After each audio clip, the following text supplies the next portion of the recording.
like you. Be strong to hold like you. Be strong to hold. السلام علیکم ناظرین کرام، پھر ایک جانور کا واقعہ لے کر دوبارہ آپ لوگوں کی خدمت میں حاضر ہیں۔ تو چلیے دوستو، بنا وقت ضائع کی اپنے واقعے پر آتے ہیں۔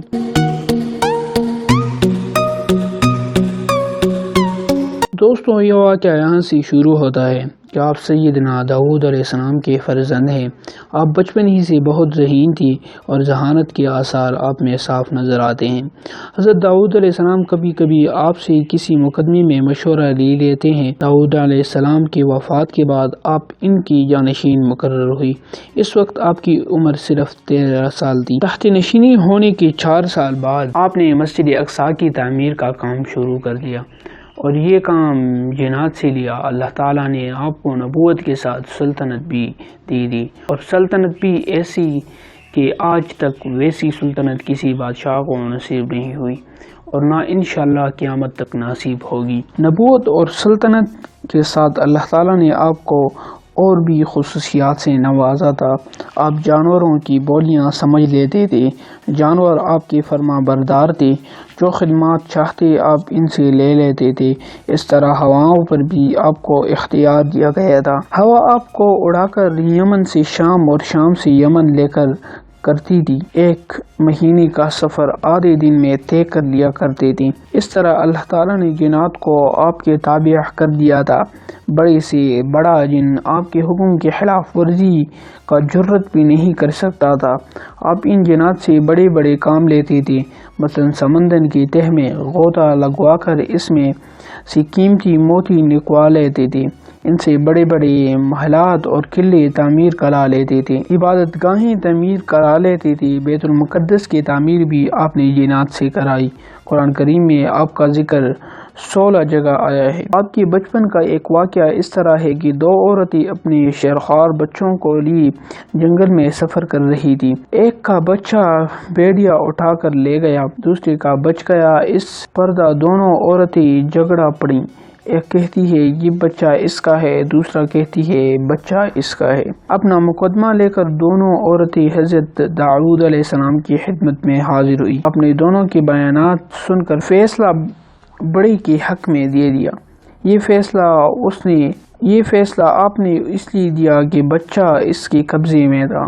چھوٹی عورت کوئی دلیل پیش نہ کر سکی۔ جب دونوں عورتیں حضرت سلیمان علیہ السلام کے پاس سے گزری تو آپ نے بھی مقدمے کی تفصیل پوچھی۔ تفصیل سن کر آپ نے ایک چھری منگائی اور فرمایا اس بچے کے 2 ٹکڑے کر کے دونوں کو ایک ایک ٹکڑا دے دیا جائے۔ یہ فیصلہ سن کر بڑی عورت تو خاموش رہی، چھوٹی چلا اٹھی، نہیں، بچے کے ٹکڑے نہ کرے، میں اپنے بچے سے اس کے حق میں دستبردار ہوتی ہوں۔ چھوٹی کی یہ کہتی ہی آپ جان گئی کہ بچہ دراصل اس کا ہی ہے۔ اپنے بچہ اسے دے دیا۔ اس واقعے سے آپ کی سمجھ بوجھ کا اندازہ ہو جاتا ہے۔ آپ نے اللہ تعالیٰ سے دعا کی تھی کہ اے میرے رب، میرا قصور معاف کر دے اور مجھے ایسی سلطنت عطا فرما جو میرے علاوہ کسی اور کے لیے مناسب نہ ہو، بے شک تو بڑا ہی دینے والا ہے۔ چنانچہ اللہ تعالیٰ نے آپ کو ایسی سلطنت عطا فرمائی کہ ہوا اور جنات تک آپ کے تابع کر دی گئی۔ آپ نے اپنے لیے ایک تخت بنوایا تھا، آپ اس پر بیٹھ جاتے اور آپ کے ساتھ آپ کے اہل ایمان بیٹھ جاتے، ضرورت کا سامان آپ پر رکھ لیا جاتا، پھر وہ تخت ہوائی جہاز کی طرح اڑتا اور جہاز جانے کا حکم اسے دے دیا جاتا اور آپ کو ہوا وہاں لے جاتا۔ اس تخت پر بے شمار کرسیاں رکھی جاتی تھیں، انسانوں کے ساتھ ساتھ ان پر ایمان والے جن بھی بیٹھے ہوتے۔ پھر پرندوں کو حکم دیا جاتا کہ وہ اس پورے تخت پر اپنے پروں سے سایہ کرے تاکہ دھوپ کی تپش سے تکلیف نہ ہو۔ اس ہوائی سفر کے دوران حضرت سلیمان علیہ السلام سر جھکائے اللہ کے ذکر میں مشغول رہتے تھے۔ اللہ تعالیٰ نے بعض جنات کو بھی آپ کے تابع کر دیا تھا۔ آپ انہیں حکم دیتے تو وہ سمندر کی تہ سے موتی تک نکال لاتے، آپ کے لیے بڑی بڑی عمارتیں تیار کرتے۔ ان عمارتوں میں بکھلا ہوا تانبا استعمال کیا جاتا۔ اس سے اندازہ لگایا جا سکتا ہے کہ یہ عمارتیں کس قدر مضبوط ہوں گی۔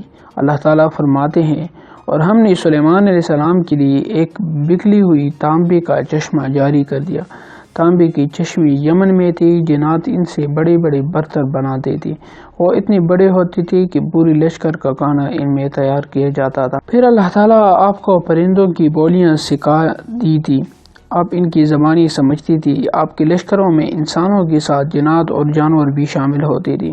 ایک مرتبہ آپ سفر میں جاری رہتے تھے کہ ایک روایت کے مطابق ملک میں قحط پڑ گیا تھا۔ آپ اپنی فوج کو دعا کے لیے جا رہے تھے، راستے میں ایک ایسی جگہ سے گزر ہوا جہاں چینٹیوں کی آبادی تھی۔ قرآن کریم اس وادی کو وادی نمل فرمایا ہے۔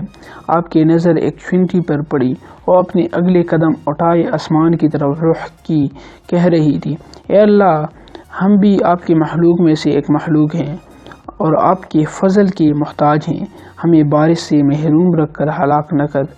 چینٹی کی دعا سن کر آپ نے اپنے لشکر سے فرمایا، واپس چلو، ایک چینٹی کی دعا نے ہمارا کام کر دیا، تمہارے طلب کی بغیر ہی بارش ہوگی۔ ایک مرتبہ آپ اپنے لشکر کو لے کر چلے تو ایک جنگل سے گزری، وہاں چینٹیوں کی بستی تھی۔ حضرت سلیمان علیہ السلام کے لشکر کو دیکھ کر ایک چینٹی بولی کہ اپنے اپنے بلوں میں گھس جاؤ، ایسا نہ ہو کہ سلیمان علیہ السلام کا لشکر تمہیں کچل دے اور انہیں علم بھی نہ ہو۔ حضرت سلیمان علیہ السلام چینٹی کی بات سن کر ہنس پڑے۔ آپ نے اللہ تعالیٰ کا شکر ادا کیا کہ اللہ تعالیٰ نے آپ کو چینٹیوں تک کی بات سمجھنے کی توفیق عطا فرمائی۔ قرآن کریم میں آپ کی دعا کے الفاظ اس طرح آتے ہیں، اے میرے رب، مجھے اس بات پر قائم رکھیے کہ میں آپ کے ان احسانات کا شکر ادا کرتا رہوں جو آپ نے مجھ پر اور میرے ماں باپ پر کیے ہیں، اور یہ کہ میں ایسی نیک کام کرتا رہوں جن کو آپ پسند کرتے ہیں، اور مجھے نیک بندوں میں شامل رکھیے۔ آپ پرندوں سے بھی کام لیتے تھے، آپ ہدہد نام کے پرندے پر سے کام لیتے تھے کہ جاؤ معلوم کرو زمین میں کس حصے میں پانی ہے، اس سے ہوا کے ڈاک کا کام بھی لیتے تھے۔ اس طرح کسی جگہ ٹھہرنے سے پہلے ہدہد کے ذریعے معلوم کراتے تھے کہ وہاں پانی وغیرہ ہے یا نہیں۔ ایک روز آپ نے کسی ضرورت کے لیے اپنے پرندے کی فوج کا جائزہ لیا تو ہدہد نظر نہ آیا۔ آپ نے فرمایا، مجھے ہدہد نظر نہیں آ رہا، وہ کہاں غائب ہے، میں اسے سخت سزا دوں گا، یا اگر اس نے کوئی معقول وجہ بیان نہ کی تو اسے ذبح کر دوں گا۔ ابھی آپ ہدہد کے غیر حاضری پر ناراضی کا اظہار کر رہے تھے کہ اتنے میں ہدہد آ کر حضرت سلیمان علیہ السلام سے کہنے لگا، میں ایک ایسی بات معلوم کر کے آیا ہوں کہ آپ کو اس کی خبر نہیں۔ اس خبر کا تعلق قبیلے سبا سے ہے۔ ملک سبا یمن کے علاقے میں تھا، اس کا دارالخلافہ کا نام مرب تھا۔ ہدہد نے مزید بتایا کہ میں نے وہاں ایک عورت کو دیکھا ہے، وہ وہاں کے لوگوں پر حکومت کرتی ہے اور اس کے پاس ہر قسم کا ساز و سامان ہے۔ اس کے علاوہ اس کا ایک بہت بڑا تخت بھی ہے۔ مطلب یہ تھا کہ وہ اس تخت پر بیٹھ کر حکومت کرتی ہے۔ اس کے تخت میں ہیرے جواہرات جڑے ہیں، اتنی قیمتی تخت کسی بادشاہ کے پاس نہیں ہوگا۔ سبا کے علاقے میں دو طرفہ باغات ہیں اور ان کا سلسلہ 300 مربع میل تک چلا گیا تھا۔ یہ سارا رقبہ خوشبودار اور طرح طرح کے لذیذ پھلوں سے لدا ہوا تھا۔ ہدہد نے یہ بھی بتایا، اور میں نے اس عورت کو اس کے رعایا کو دیکھا، وہ اللہ تعالیٰ کو چھوڑ کر سورج کو سجدہ کرتی ہے۔ شیطان نے اس کے اعمال کو ان کے لیے خوش نظر بنا دیا ہے، انہیں سیدھے راستے سے ہٹا دیا ہے، اس لیے وہ راہ حق نہیں پاتی، یہاں تک کہ وہ اللہ کو سجدہ نہیں کرتے جو آسمان اور زمین کی چھپی ہوئی چیزوں کو باہر نکالتا ہے۔ حضرت سلیمان علیہ السلام نے ہدہد کی باتیں سن کر فرمایا، ہم ابھی دیکھ لیتے ہیں کہ تو سچ کہتا ہے یا جھوٹ۔ اس کے بعد حضرت سلیمان علیہ السلام نے اس ملکہ کے نام ایک خط لکھا اور ہدہد سے فرمایا، جا میرا خط یہ لے کر جا اور اس خط کو اس کے پاس ڈال دے، پھر ان کے پاس سے ہٹ جا اور دیکھتا رہ کہ وہ کیا بات چیت کرتے ہیں۔ ہدہد خط لے کر اڑ کر اور اس ملک میں پہنچا، اور وہ ایک سوراخ میں سے اترا اور داخل ہو کر خط ملکہ کے سینے پر رکھ دیا۔ بلقیس نے خط پڑھا اور اپنے درباریوں سے بولی، اے اہل دربار، مجھے ایک خط موصول ہوا ہے، وہ خط میرے پاس عجیب طریقے سے آیا ہے، اور یہ خط بہت ہی محترم شخصیت شاہ سلیمان کی طرف سے لے آیا ہے۔ ملکہ بلقیس شاید آپ کے بارے میں پہلے ہی سن چکی تھی، اس لیے آپ نے آپ کی خط کو عزت دی۔ سلیمان علیہ السلام نے اپنے خط میں اسی اسلام کی دعوت دی تھی۔ آپ کے خط میں اسی بات کا اشارہ تھا کہ اگر میری قبیلے میں طاقت کا مظاہرہ کرو گی تو کچھ حاصل نہیں ہوگا۔ خیریت چاہتی ہو تو اسلام قبول کر لو اور میرے پاس چلی آؤ۔ ملکہ بلقیس نے خط پڑھ کر اگرچہ جان لیا تھا کہ خط لکھنے والی ہستی کون ہے، اس کا کیا مقام ہے، اس کی بادشاہت ہاتھ سے جاتی ہے، اس سے آپ کے ہاتھ سے پریشان بھی ہوئی۔ پھر درباریوں سے بولی، اے اہل دربار، تم اس بارے میں مجھے مشورہ میں اس وقت کس بات کا اور کون سا فیصلہ کروں جب تک تم میرے پاس نہ ہو۔ اس کی بات سن کر درباریوں نے کہا، ہم پوری طرح طاقتور ہیں، سخت جنگ کرنے والے ہیں، حکم کا اختیار آپ کے پاس ہے، اب آپ دیکھ لیں ہمیں کیا حکم دینا ہے۔ ان کی بات کی جواب میں بلقیس نے کہا، بادشاہ جب کسی بستی میں فاتحانہ داخل ہوتے ہیں تو اسے برباد کر ڈالتے ہیں اور وہاں کے عزت دار باشندوں کو ذلیل کر دیا کرتے ہیں، اور یہ لوگ ایسا ہی کریں گے۔ پھر اس نے کہا، ہم ایسا کرتے ہیں کہ کچھ تحفے تحائف بیچ کر دیکھ لیتے ہیں، شاید اس طرح ہم جنگ سے بچ سکیں۔ اس طرح ملکہ بلقیس نے بڑے بڑے قیمتی جواہرات، گھوڑے، خوبصورت باندیاں اور بے شمار چیزیں اپنے ایلچی کے ہاتھ بھجوا دی۔ سلیمان علیہ السلام پر اللہ تعالیٰ نے نعمات کی بارش کر رکھی تھی، آپ کی نظروں میں یہ تحفے کیا حیثیت رکھتی تھی؟ چنانچہ آپ نے اسے جواب لکھا، کیا تم لوگ مال و دولت سے میرا امداد کرنا چاہتے ہو؟ اللہ تعالیٰ نے مجھے جو کچھ دے رکھا ہے اور اس سے کہیں بہتر ہے جو تمہیں دیا ہے۔ اصل واقعہ یہ ہے کہ تم لوگوں کو تحفے دی جائیں تو تم اس سے خوش ہو کر کرتے ہو۔ اب یہ تھا کہ یہ تحفے تمہیں مبارک ہو، کیا تم نے مجھے دنیاوی بادشاہ سمجھا ہے؟ تمہیں معلوم ہونا چاہیے کہ حق تعالیٰ نے جو روحانی اور ماوی دولت مجھے عطا فرمائی ہے اور تمہارے ملک اور دولت سے کہیں بڑھ کر ہے۔ اس کے بعد آپ نے بلقیس کے ایلچی سے فرمایا، اے ایلچی، تو انہیں اہل سبا کی طرف واپس لے جا، اب ہم ان پر ایک ایسا لشکر لے کر پہنچیں جن کا ان سے مقابلہ نہیں ہو سکے گا، اور ہم انہیں شہر میں بے عزت کر کے نکال دیں گے اور ان کی حالت یہ ہوگی کہ وہ ذلیل ہوں گے۔ آپ نے بلقیس کے تحفے بھی واپس کر دیے۔ بلقیس کے پاس تحفے واپس پہنچے اور آپ کا پیغام اس نے سنا تو سمجھ گئی کہ آپ واقعی اللہ کے نبی ہیں اور آپ سے جنگ کا ارادہ خام خیال ہے، لہذا فوراً اپنی شاہانہ ٹھاٹ پاٹ سے آپ کی طرف روانہ ہوئی۔ ادھر آپ سلیمان علیہ السلام نے اپنے لوگوں سے فرمایا، اے اہل دربار کو، تم میں سے ایک ایسا شخص ہے کہ اس سے پہلے کہ وہ لوگ تابع ہو کر میرے پاس آئیں، بلقیس کا تخت میرے پاس لے آئے۔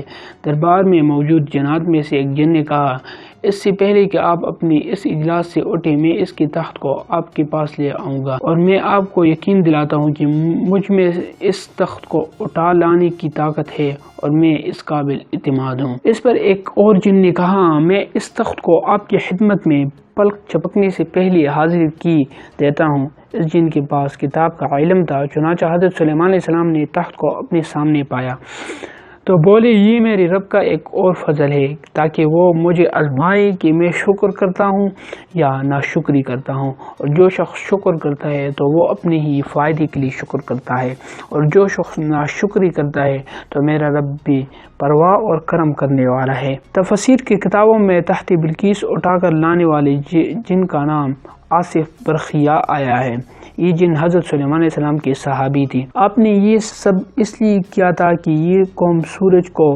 پوچھنا چھوڑ کر ایک اللہ کی عبادت کرنے لگی۔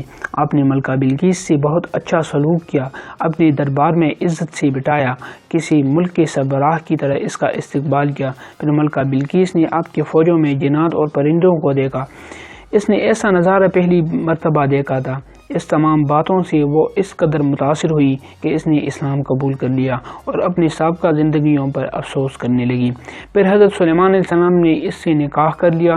حضرت یعقوب علیہ السلام نے بیت المقدس میں ایک مسجد تعمیر کی تھی، اس مسجد کی وجہ سے بیت المقدس میں آبادی شروع ہوئی۔ حضرت سلیمان علیہ السلام کا دور آیا تو آپ نے اس مسجد کو نئے سرے سے بنوایا اور اس کے گرد شہر بھی نئے سرے سے بنوایا۔ چونکہ جنات آپ کے تابع تھے، اس لیے یہ کام آپ نے جنوں کو سے لیا۔ اس طرح ایک ایسی عظیم الشان مسجد وجود میں آئی کہ آج بھی لوگ اسے دیکھ کر حیران ہوتے ہیں۔ لوگ اس بات کو نہیں سمجھ پاتے کہ اتنے بڑے بڑے دیو پیکر پتھر کہاں سے لائے گئے، کیسے لائی گئی اور کون سے آلات تھے جن کے ذریعے ان کو اس قدر بلندی پر پہنچا کر آپس میں جوڑا گیا۔ ایک روز آپ نے قسم کھائی کہ آج رات میں اپنی تمام بیویوں سے ملاقات کروں گا۔